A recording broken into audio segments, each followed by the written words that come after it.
नमस्कार, आप देख रहे हैं उत्तराखंड में हूं आपके साथ संदीप तिवारी। देहरादून स्थित प्रेस क्लब में आज इंडिया गठबंधन की ओर से लोकसभा चुनाव के मद्देनजर प्रेस वार्ता की गई। इस दौरान कांग्रेस प्रदेश अध्यक्ष करण माहरा, कांग्रेस के मीडिया कोऑर्डिनेटर राजीव महर्षि व आम आदमी पार्टी के कार्यकारिणी अध्यक्ष एस कलेर मौजूद रहे। इस प्रेस वार्ता में इंडिया गठबंधन ने केंद्र सरकार पर निशाना साधते हुए सीबीआई और ईडी जैसी केंद्रीय एजेंसियों पर दबाव बनाकर विपक्षी दलों के हनन करने का आरोप लगाया है। साथ ही उत्तराखंड के परिप्रेक्ष्य में अंकिता भंडारी हत्याकांड के मुद्दे को साक्षी बनाकर हिमालयी राज्यों में बढ़ते महिला अपराध में उत्तराखंड के पहले नंबर पर आ जाने की बात कही है।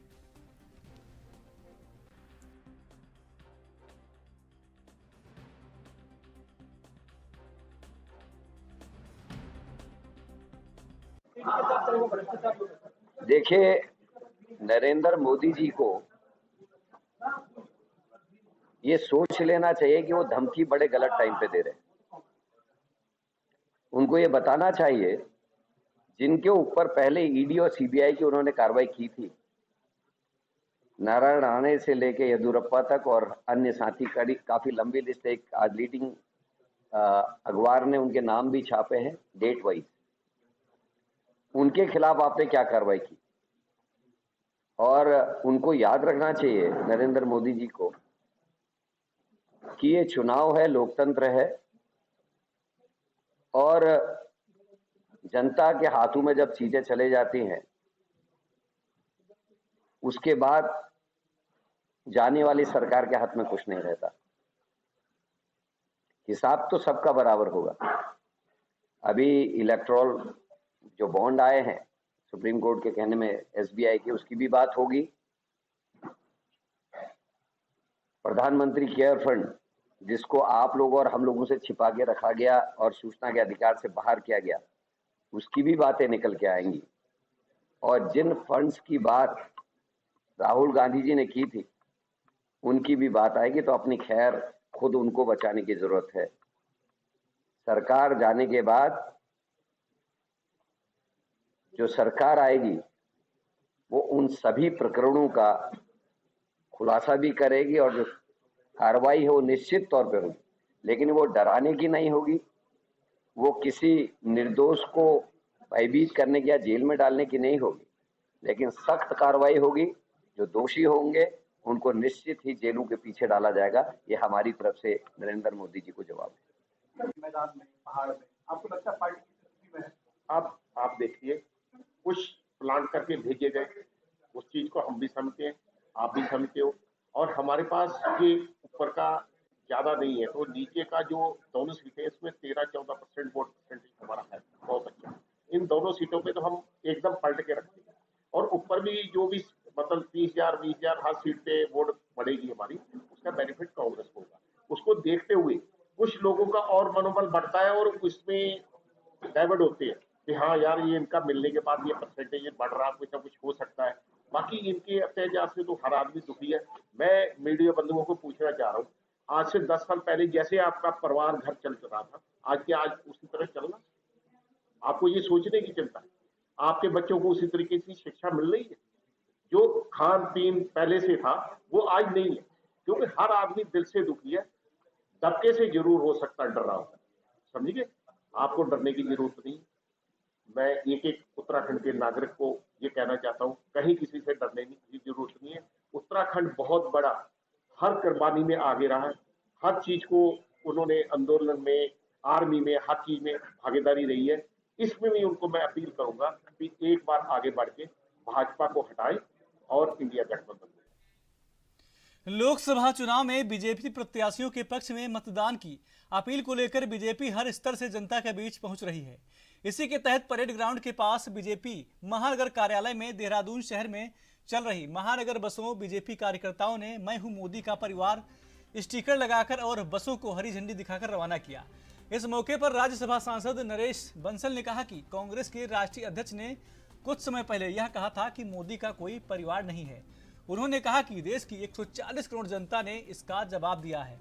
बीजेपी नेता राज्यसभा सांसद नरेश बंसल ने कहा कि सभी लोगों ने अपने घरों में मैं हूं मोदी का परिवार स्टिकर लगाया है, सभी लोगों ने अपने गाड़ियों में स्टिकर लगाया है और अब महानगर में संचालित हो रही बस सेवा में भी लोगों ने मैं हूं मोदी का परिवार स्टिकर लगाकर कांग्रेस को जवाब दिया है।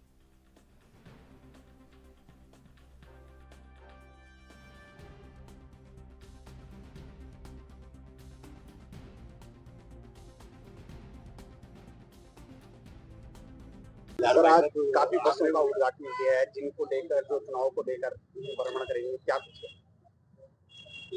देखिए, कांग्रेस के राष्ट्रीय अध्यक्ष ने कुछ दिन पहले सभा में कहा कि मोदी का कोई परिवार ही नहीं है।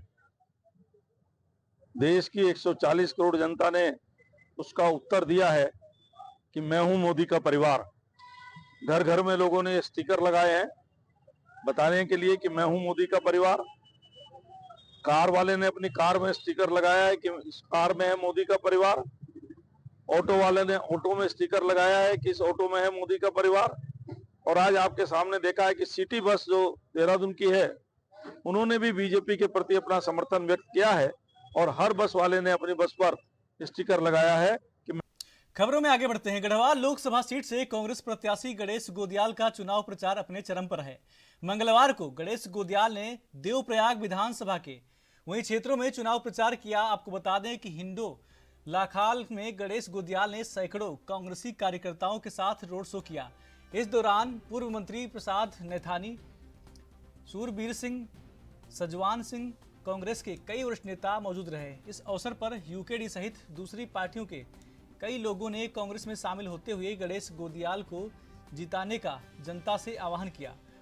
ओम गोपाल का कहना है कि हमें एक ऐसा प्रत्याशी मिला है जिसे देखकर आम जनता खुश है, और वहीं बीजेपी के प्रत्याशी जिनका कोई भी नहीं है, इससे साफ लगता है कि जनता का समर्थन गणेश गोदियाल के पक्ष में है।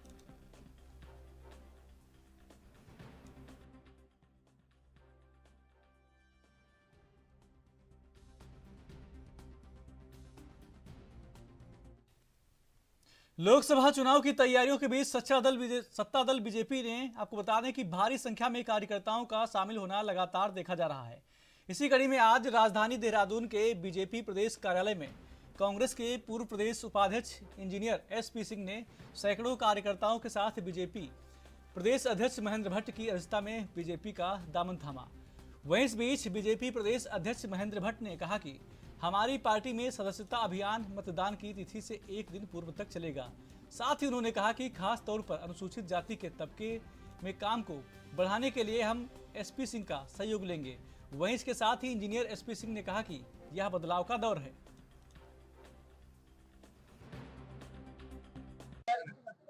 अच्छे लोग जुड़ रहे हैं और जैसे मैंने पहले दिन ही कहा था कि हमारी ये संस्था का क्रम मतदान के एक दिन पूर्व तक चलेगा। मुझे बताते खुशी है कि भिन्न भिन्न दलों के ऐसे प्रभावशाली लोग लगातार जुड़ रहे हैं। आज भी हरिद्वार के अंदर भी ज्वाइनिंग का कार्यक्रम था और जहाँ पर इंजीनियर एसपी सिंह जी ने हमारी पार्टी उनके अथाह समर्थकों के साथ ज्वाइन किया है। खास तौर पर जो हमारा अनुसूचित जाति का तबका है उसमें काम के को बढ़ाने के लिए हम इंजीनियर साहब का सहयोग लेंगे और मुझे पूरा विश्वास है कि हरिद्वार लोकसभा के अंदर ऐसी विधानसभा जो किन्हीं कारणवश हम जीत नहीं पाए थे, उनमें हमारे जो भी दलों के अंदर जुड़ रहे हैं उनका प्रत्यक्ष रूप से सहयोग विधानसभा के अंदर लिया जाएगा। और इस बार उत्तराखंड की 70 की 70 विधानसभाएं भारतीय जनता पार्टी लोकसभा चुनाव में उसमें जीत अर्जित करेगी और बार बार हम इसी बात को करें, हर लोकसभा हम 5 लाख से अधिक मतों से जीतेंगे। देखिए, ये बदलाव का दौर है और मुझे महसूस हो रहा था बहुत समय से कि हमें भी जो है बदलाव के साथ चलना चाहिए।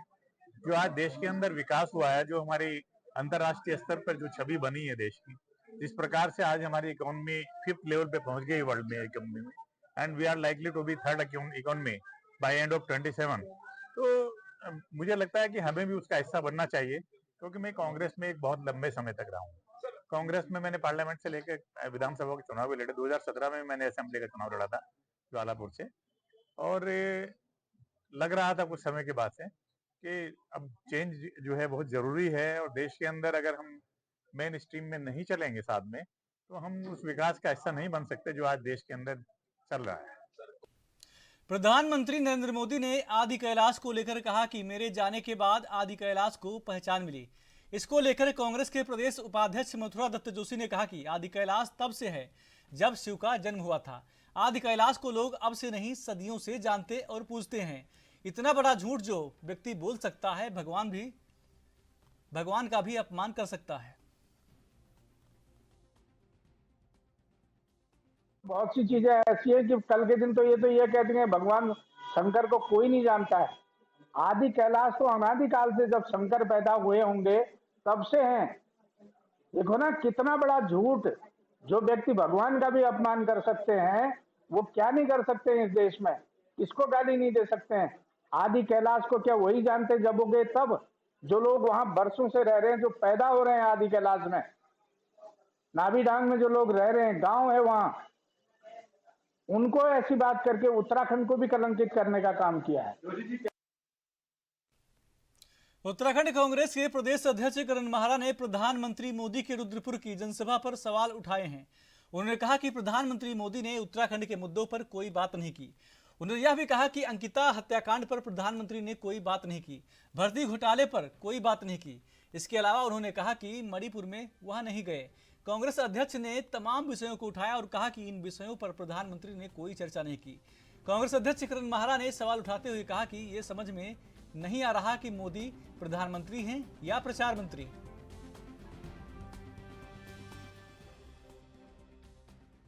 प्रधानमंत्री का यहाँ पहुंचे थे तो तमाम पार्टियों ने कांग्रेस को पूछा, कांग्रेस ने कहा कि यहाँ के मुद्दों उठाने कांग्रेस पर निशाना साधा।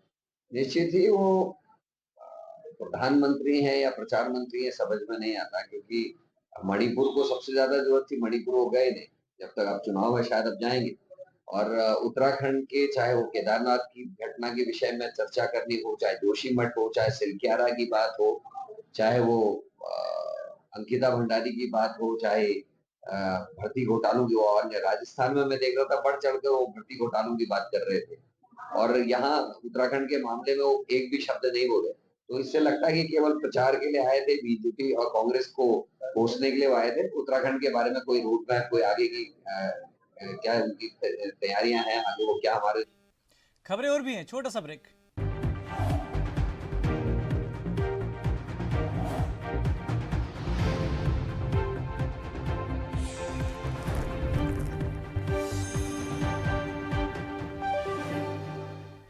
ब्रेक के बाद स्वागत है आपका। खबरों में आगे बढ़ते हैं। लोकसभा चुनाव को शांतिपूर्ण व निष्पक्ष संपन्न कराने के लिए जिला निर्वाचन ने दूसरे चरण का प्रशिक्षण शुरू कर दिया है। दूसरे चरण में 4176 मतदान कर्मियों को ईवीएम प्रशिक्षण दिया जाना है। 3 अप्रैल बुधवार यानी आज से शुरू हुए दूसरे चरण के प्रशिक्षण में विधानसभा सल्ट व पिंक बूथ के 376 कर्मियों को सामान्य ईवीएम प्रशिक्षण दिया जा रहा है। 8 अप्रैल तक चलने वाले प्रशिक्षण में जिले के सभी 6 विधानसभा क्षेत्रों के मतदान कर्मियों को ईवीएम प्रशिक्षण दिया जाएगा।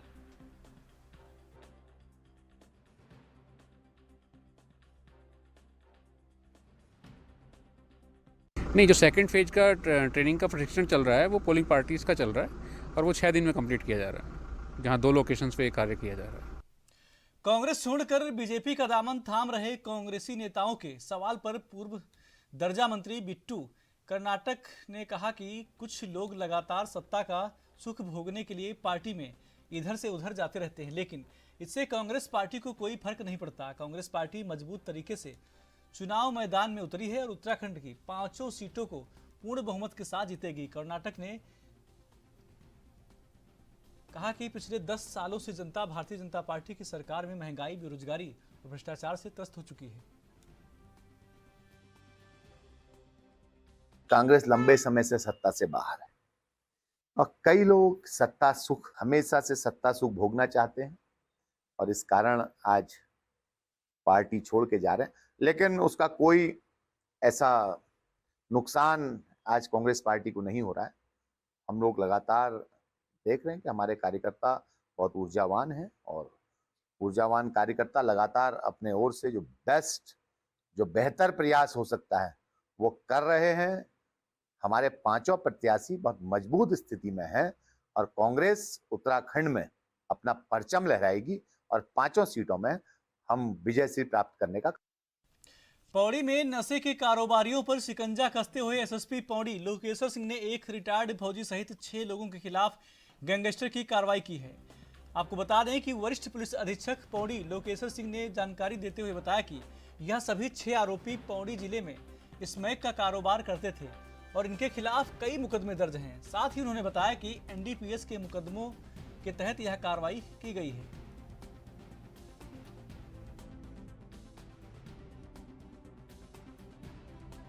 जनपद पौड़ी पुलिस के द्वारा जो भी व्यक्ति जिले में नशे का कारोबार कर रहे हैं उनके विरुद्ध ठोस कार्रवाई करने के लिए प्रतिबद्ध हैं। आज कार्रवाई करते हुए कोतवाली कोटद्वार के द्वारा 6 ऐसे अभियुक्तों को चिन्हित करते हुए इनके विरुद्ध गैंगस्टर एक्ट में मुकदमा पंजीकृत किया गया है।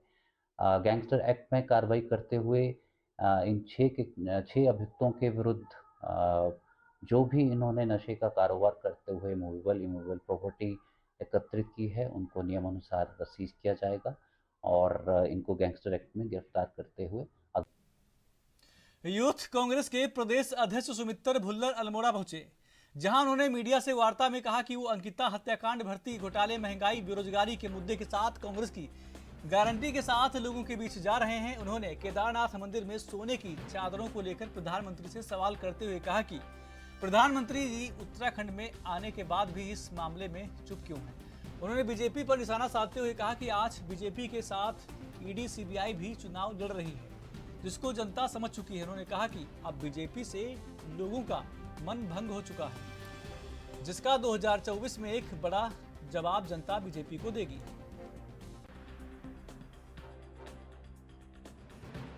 राहुल गांधी जी ने, हमारे नेता राहुल गांधी जी ने, आदरणीय खड़गे जी ने एक घोषणा पत्र तैयार किया है कि हम किस प्रकार आने वाले समय में महिलाओं को सम्मान देने का काम करेंगे, युवाओं को न्याय दिलाने का काम करेंगे। उन तमाम मुद्दों को लेकर के जनता तक पहुंचने के क्रम में हम आज अल्मोड़ा पहुंचे हैं और इस क्रम के साथ साथ हम लगातार जो हमारी पुरानी मांगे हैं उनको दोहराने का काम कर रहे हैं, क्योंकि हमारी बहन अंकिता भंडारी को अभी तक न्याय नहीं मिल पाया, भर्ती घोटालों की लड़ाई अभी तक चल रही है और भी तमाम ऐसे मामले हैं जहां पर सरकार पूरी तरीके से नाकाम साबित हुई है। और हिंदुत्व की बात करने वाले ये लोग, हिंदुत्व के नाम पर वोट लेने वाले ये लोग केदारनाथ का सोना बेच करके खा गए, लेकिन कल प्रधानमंत्री यहाँ पर हमारे प्रदेश में आए लेकिन उनके मुंह से एक शब्द तक नहीं निकला। तो ये बहुत दुख की बात है। इनका झूठ उजागर हो चुका है, इनकी मुट्ठी खुल चुकी है और निश्चित ही जो इनके पापों का घड़ा है वो भर चुका है और निश्चित ही जनता परिवर्तन का मन बना चुकी है। ये सत्ता से बाहर होंगे और ऐसी सरकार आएगी जो जनहित की योजनाएं बनाने का काम करेगी, जो युवाओं को, महिलाओं को न्याय दिलाने का काम करेगी। भारतीय जनता पार्टी के साथ साथ एक और संस्था चुनाव लड़ रही है, वो है ईडी, वो है सीबीआई। तो ईडी और सीबीआई का लगातार बोलबाला है और मैं समझता हूं जो आज हमारे परिवार से टूटकर जा भी रहे हैं आधे मन से, या जिनको मजबूर करके वहां पर ले जाया जा रहा है, लेकिन जनता सब कुछ समझ रही है। आप देखिए, उसका मैं सबसे बड़ा उदाहरण आपको देना चाहता हूं कि राजेंद्र भंडारी जी टूट करके, राजेंद्र भंडारी को तोड़ करके भाजपा ले गई, किस कारण ले गई हमें नहीं पता, लेकिन उसके बाद क्या हुआ, उसके बाद एक माहौल ऐसा बन गया कि घर घर से लोग निकल करके गोदियाल जिंदाबाद और कांग्रेस पार्टी जिंदाबाद करने लग गए। तो कई बार जब उससे ज्यादा तो सत्ता होती है, जब उससे ताकत होती है, जो अहंकार में परिवर्तित हो जाती है और नुकसान करती है, वो हालात का सामना भारतीय जनता पार्टी कर रही है। और हम जो जितने भी साथी हैं, जितने भी लोग हैं, एकजुट हैं, एक राह पर चल रहे हैं, सिस्टमेटिक तरीके से चुनाव लड़ रहे हैं, जनता के बीच में जा रहे हैं, जनता के जो ज्वलंत मुद्दे हैं उन पर बात कर रहे हैं और निश्चित ही हमें सफलता मिलेगी। और लोकसभा चुनाव को देखते हुए अल्मोड़ा पुलिस मादक पदार्थों को लेकर लगातार कार्रवाई कर रही है। बता दें कि चेकिंग में पुलिस ने 2 तस्करों को 3 किलो 965 ग्राम गांजे के साथ गिरफ्तार किया है। फिलहाल पुलिस ने अवैध गांजा और अवैध देशी शराब बरामद कर ली है। वहीं पुलिस ने तस्करों को जेल भेजकर आगे की कार्रवाई शुरू कर दी है।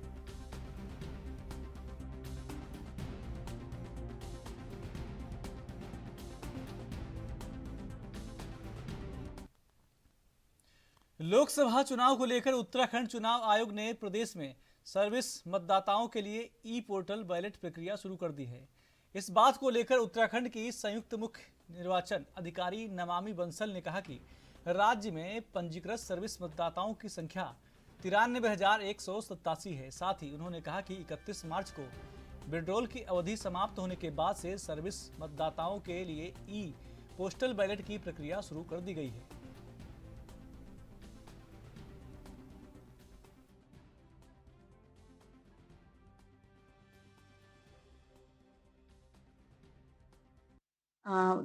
जो अब तक हमारे उत्तराखंड राज्य में रजिस्टर हुए थे वो पूरे सर्विस मतदाताओं की संख्या लगभग 93,187 थी।